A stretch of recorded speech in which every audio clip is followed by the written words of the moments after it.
Friends, कैसे हैं आप सभी का फिर से स्वागत करता हूं अपने यूट्यूब चैनल के अंदर। मैं आपको day by day English grammar के बारे में बताता हूं और आज इसी सिलसिले को आगे बढ़ाते हुए आज आपको बताने वाला हूं प्रेजेंट परफेक्ट टेंस के बारे में। आप उसके सेंटेंसेस कैसे बनाएंगे, कैसे उसके सेंटेंसेस बनाए जाते हैं, कौन से हेल्पिंग वर्ब यूज़ की जाती है और कई सारी कन्फ्यूजन्स होते हैं जो कि हम बनाते टाइम करते हैं। तो वो सारी चीज़ें आज मैं इस वीडियो के अंदर क्लियर करने वाला हूँ। आप अंत तक वीडियो को ज़रूर देखिएगा। चलिए शुरू करते हैं दोस्तों। प्रेजेंट परफेक्ट टेंस एक ऐसा टेंस है जब हम सेंटेंस बनाते हैं इनके तो हम कंफ्यूज हो जाते हैं, यानी कि कुछ सेंटेंस हमें पास्ट इंडेफिनिट के बनाने होते हैं लेकिन हम उसके प्रेजेंट परफेक्ट टेंस में बना देते हैं। तो ये कहीं ना कहीं हमारे साथ प्रॉब्लम क्रिएट होती है। इसके बारे में हम आगे पढ़ेंगे। पहले हम इसकी पहचान देख लेते हैं कि जब ये सेंटेंस पहचाना जाए तो पहचाना कैसे जाए। अगर किसी सेंटेंस के किसी वाक्य के अंत में चुका है, चुकी है, चुके हैं, चुका हूँ, या ही, या है, ई है, ये है, अगर इस प्रकार से कोई भी शब्द आते हैं तो फिर आपका वो प्रेजेंट परफेक्ट टेंस कहलाता है। अगर हम बात करें रूल्स की तो इसमें दो हमारे पास हेल्पिंग वर्ब्स यूज़ होते हैं जिनका नाम है हैज़ और हैव। हेल्पिंग वर्ब क्या होता है? वो वर्ब्स होते हैं जो कि वर्ब की सहायता करते हैं सब्जेक्ट के साथ सेंटेंस बनाने में। तो ये हमारा हैज़ का यूज़ होता है ही, शी, इट या किसी नाउन के साथ, और हैव का यूज़ होता है आई, वी, यू, दे या प्लूरल नाउन के साथ। सो आपको ये देखने वाली बात है। और साथ ही साथ इसमें एक और चीज़ यूज होती है, वो होती है वर्ब की थर्ड फॉर्म। हाँ, वर्ब की थर्ड फॉर्म आपको याद कर लेनी है। वर्ब की थर्ड फॉर्म जितनी ज़्यादा है, कम से कम मैं आपसे इतना कहूँगा कि 100 वर्ड मीनिंग आपको याद होनी चाहिए। उनकी वर्ब की थर्ड फॉर्म आपको याद होनी चाहिए। 100 वर्ब की थर्ड फॉर्म कम से कम याद आपको होनी ही चाहिए अगर आप इंग्लिश में बात करना चाहते हैं तो। 100 तो मैंने बहुत कम कहा है, कम से कम 500 हो तो ज़्यादा बेटर है, बहुत अच्छी फ्लुएंसी आपकी होगी। वर्ब की थर्ड फॉर्म का प्रयोग हम यहाँ पर करते हैं। नाउ टेक सम एग्जाम्पल, देख लेते हैं भाई कि वो कैसा होता है, कैसे वो सेंटेंसेस होते हैं इसके। वह पढ़ चुका है, अगर इस तरह से लिखा हुआ है तो वो आपका प्रेजेंट परफेक्ट टेंस है। तुमने सोच लिया है, राम स्कूल जा चुका है, लड़कियाँ नाची हैं, आज नाची हैं। तो ये जो मतलब सेंटेंसेस हैं, ये सेंटेंसेस आपके प्रेजेंट परफेक्ट टेंस के हैं। अब देखो, वह पढ़ चुका है यानी उसने कुछ ना कुछ पढ़ा था अभी। तुमने सोच लिया है, उसने मतलब हम उससे पूछ रहे हैं तुमने सोच लिया है, तो मतलब प्रेजेंट में वो टाइम हो रहा है। ठीक है। राम स्कूल जा चुका है यानी राम अभी भी स्कूल गया है, स्कूल में ही है। लड़कियां नाच नाची हैं यानी लड़कियां नाच रही हैं, आज नाची, अभी मतलब नाच ही रही हैं, आज वो बहुत मुद्दतों के बाद नाची हैं। तो इस प्रकार से जो सेंटेंसेस होते हैं वो आपके प्रेजेंट परफेक्ट में आते हैं। अब हम देख लेते हैं इसका स्ट्रक्चर पॉजिटिव सेंटेंस में, यानी कि अफर्मेटिव सेंटेंस का।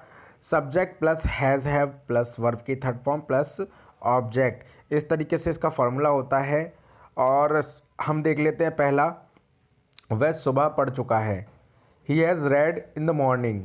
ये रीड नहीं है, ये रेड है, क्योंकि थर्ड फॉर्म को हम सेकंड और थर्ड फॉर्म को रेड पढ़ते हैं। रीड, रेड, रेड, तो ये थर्ड फॉर्म है, he has red in the morning. तुमने सोच लिया है, यू हैव थॉट, तुमने सोच लिया है, you have thought. Ram school जा चुका है, Ram has gone to school. अब देखो यहाँ पे सोचने की थिंक होती है, उसकी थर्ड फॉर्म होती है थॉट, तो मैं थॉट लगाई है। राम स्कूल जा चुका है, जाने की होती है गो, और अगर हम बात करें गो की फॉर्म्स की तो गो, वेंट, गॉन, गॉन होती है third form. So Ram has gone to school. लड़कियां 2 घंटे पहले नाच चुकी हैं। अब देखो, girls have dance 2 hours before, क्या ये सही सेंटेंस है? नहीं, ये सही सेंटेंस नहीं है। यहाँ पर सिर्फ बनेगा गर्ल्स हैव डांस्ड। ठीक है। अब देखो 2 आवर्स बिफोर हम लगा सकते हैं, कोई दिक्कत नहीं है, कोई ज़्यादा परेशानी वाली बात नहीं है। लेकिन मोस्टली होता क्या है कि ये सेंटेंस हमारा कभी कभी जो सेंटेंस बन जाता है, ये बन जाता है हमारा जा कर के आपके इंडेफिनेट में जाकर के कभी कभी सेंटेंस बन जाता है। लेकिन यहाँ पर मैंने बिफोर का यूज़ किया है तो ये सेंटेंस आपका सही है। बिफोर, आफ्टर हम यूज करते हैं तो ये सेंटेंसेस हमारे सही होते हैं। ठीक है। तो लड़कियाँ 2 घंटे पहले नाच चुकी हैं, girls have dance 2 hours before. और इसके बाद हम बात करते हैं नेगेटिव सेंटेंस की। तो नेगेटिव सेंटेंस में हमारा स्ट्रक्चर होता है subject plus has have plus not plus verb की third form plus object. Sentence देखते हैं, उसने सुबह नहीं पढ़ा है, ही hasn't read in the morning. अब देखो यहाँ पे हैज़ नॉट है, हैज़ नॉट को हम हैज़ंट भी पढ़ सकते हैं। So he has not read in the morning, वह सुबह नहीं पढ़ा है, उसने सुबह नहीं पढ़ा है। ठीक है। इसके बाद तुमने नहीं सोचा है, यू हैवंट थॉट, तुमने नहीं सोचा है, यू हैव नॉट थॉट। या you haven't thought. Ram school नहीं जा चुका है, Ram has not gone to school. Ram school नहीं जा चुका है या राम स्कूल नहीं गया है, तो Ram has not gone to school. लड़कियां 2 घंटे पहले नहीं नाची हैं, girls have not dance 2 hours before. Girls haven't dance 2 hours before. Interrogative sentences की बात करते हैं यहाँ पर, तो हैज़ है प्लस सब्जेक्ट प्लस वर्ब की थर्ड फॉर्म प्लस ऑब्जेक्ट करके स्ट्रक्चर होता है। हैज़ हैव यहाँ पे पहले आ जाता है और यहीं इन्हीं सेंटेंस में क्या का जो उच्चारण होता है वो सबसे पहले आता है। क्या सबसे पहले आता है इस सेंटेंस के अंदर, यानी कि प्रश्नवाचक है। इंट्रोगेटिव का मतलब प्रश्नवाचक वाक्य।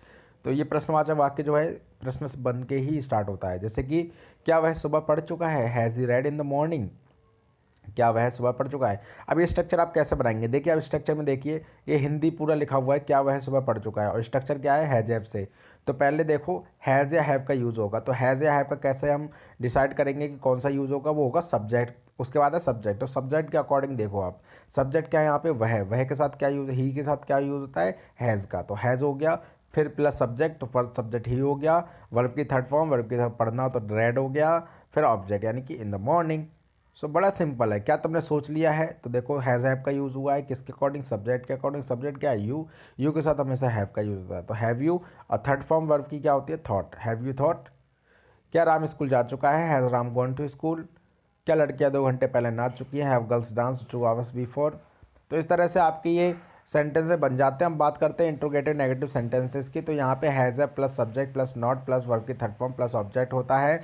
और सेम आपको हिंदी में खोज खोज के अगर आपको सेंटेंसेस बनाने हैं, तो हिंदी में जो भी आपके हैं उसको इंग्लिश में पहले आपको स्ट्रक्चर याद कर लेना है। अगर आप हिंदी टू इंग्लिश ट्रांसलेशन कर रहे हैं, तो आपको इंग्लिश का ये स्ट्रक्चर याद कर लेना है, जिसके माध्यम से आप सेंटेंस को बनाएंगे।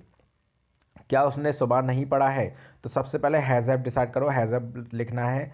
तो हैज़ हैव किसके अकॉर्डिंग देखेंगे हम, वो देखेंगे सब्जेक्ट के अकॉर्डिंग। सब्जेक्ट क्या है, उसने। उसने का मतलब ही या शी, ठीक है। तो हैज़ आएगा इसके साथ, हैज़ ही। फिर है सब्जेक्ट का नॉट, तो नॉट लगा दिया। वर्ब की थर्ड फॉर्म रेड है तो रेड लगा दिया। फिर ऑब्जेक्ट यानी कि इन the morning. Has he not read in the morning. क्या तुमने नहीं सोचा है, हैव यू नॉट थॉट। क्या राम स्कूल नहीं जा चुका है, have Ram not gone to school. क्या लड़कियां 2 घंटे पहले नहीं नाची हैं, have girls not dance 2 hours before. तो ये जो सेंटेंसेस है आपके, ये इस तरीके से बन जाते हैं। बात करते हैं नाउ WH फैमिली की। तो WH फैमिली बहुत इजी है, कोई ज़्यादा इस पर भी प्रॉब्लम नहीं है। देखिए WH फैमिली में क्या है, जो आपके इंट्रोगेटिव नेगेटिव सेंटेंसेस के जो आपके स्ट्रक्चर होते हैं, उसी के आगे हमें WH लगा देना होता है बस। बाकी सेम रहता है स्ट्रक्चर, कोई इसमें चेंजेस नहीं करना होता। तो सेंटेंस है, उसने सुबह क्या पढ़ा है। उसने सुबह क्या पढ़ा है, what has he read in the morning. उसने सुबह क्या पढ़ा है, प्रेजेंट की बात हो रही है। और what has he read in the morning. तुमने क्या सोचा है, what have you thought. Ram कहाँ नहीं जा चुका है, where Ram has not gone. Ram कहाँ नहीं जा चुका है, where has Ram not gone. लड़कियाँ क्यों नहीं नाची हैं, why have girls not dance. Why have girls not dance. तो इस तरीके से आपके सेंटेंसेस बन जाते हैं WH फैमिली में भी। तो आई होप कि आपको समझ में आ गया होगा कि हम प्रेजेंट परफेक्ट टेंस का यूज़ कैसे करते हैं, कैसे उसके सेंटेंसेस बनाते हैं, कहाँ हमें प्रॉब्लम आ जाती है। कभी कभी देखो, कभी आपके पास सेंटेंस हुआ, सपोज कीजिए वह दिल्ली गया है, तो आप बनाओगे he has gone to Delhi. वह दिल्ली गया है, he has gone to Delhi, यानी वो अभी प्रेजेंट में है वहाँ, वो प्रेजेंट में गया हुआ है। और अब बात करूँ मैं दिल्ली गया हूँ, तो ये हो जाएगा कि आप बनाओगे I have gone to Delhi, तो ये गलत है। क्यों, क्योंकि आप तो प्रेजेंट में यहाँ पे हो ना, आप थोड़ी ना गए हो। अगर आप फ़ोन पे बोलोगे I have come to Delhi, तो ये सही हो जाएगा। अगर I have gone to Delhi बोलोगे तो ये गलत है। यहाँ पर आपको बनाना आई वेंट टू दिल्ली, मैं दिल्ली गया था, ठीक है। तो ये सेंटेंस कहीं ना कहीं इस तरीके से आपको कंफ्यूज करते हैं, बस आपको थोड़ा सा समझने की ज़रूरत है, ठीक है। तो आई होप कि आपको समझ में आ गया होगा, बिल्कुल आपको क्लियर हो गया होगा। और नहीं समझ में आया तो दोबारा से वीडियो को रिपीट कीजिए, आपको फिर से क्लियर हो जाएगा।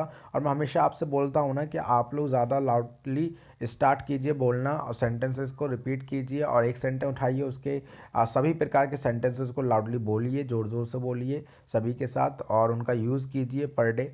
और उसके हिसाब से ही आप वर्कशीट गूगल से डाउनलोड कर लीजिए। गूगल पे बहुत सारे वर्कशीट्स हैं जिसमें आपको मिल जाएंगे सेंटेंसेस की, आप इजीली वहाँ से देख सकते हैं। या फिर आपके पास 11th-12th की या 10th-9th की कोई इंग्लिश ग्रामर की बुक पड़ी होगी, तो उसके अंदर भी बहुत सारे सेंटेंसेस होते हैं, आप उसका रिहर्सल कर सकते हैं, ठीक है। सो थैंक यू एंड अगर आपको वीडियो अच्छी लगी हो तो लाइक कीजिए, चैनल को सब्सक्राइब कीजिए और लोगों के साथ इसको शेयर कर दीजिए और कमेंट करके हमें